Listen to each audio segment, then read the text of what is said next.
Coppola, o que Lula sinaliza ao encontrar Kirchner após o presidente argentino Javier Milei? Olha, eu não vejo nessa visita do Lula à condenada Cristina Kirchner um ato de provocação ao atual presidente argentino Javier Milei. Olha, de verdade, eu acho que o Lula apenas sinaliza sua solidariedade a quem tem uma trajetória política tão parecida com a sua. Antes de eu prosseguir, já que a gente estava falando de STF, preciso relembrar aqui o telespectador do conceito de desordem informacional.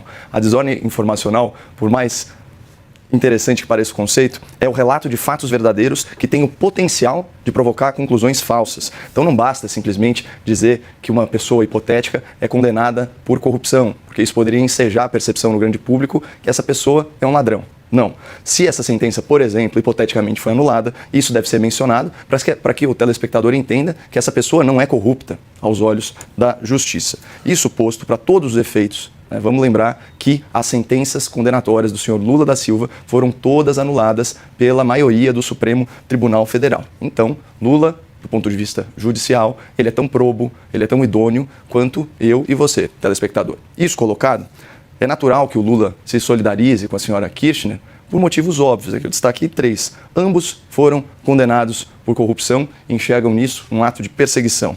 Ambos cumpriram pena. Ela em casa, ele hospedado nos alojamentos da Superintendência da Polícia Federal. E, finalmente, ambos pertencem a grupos políticos que saquearam os cofres públicos e empobreceram o país. Vamos lembrar o que aconteceu aí nos estertores do governo Dilma Rousseff, quando você tinha todos os índices econômicos deteriorados. Teve um período, se não me engano, de 24 meses, em que houve a extinção de 2.800.000 vagas de emprego formal.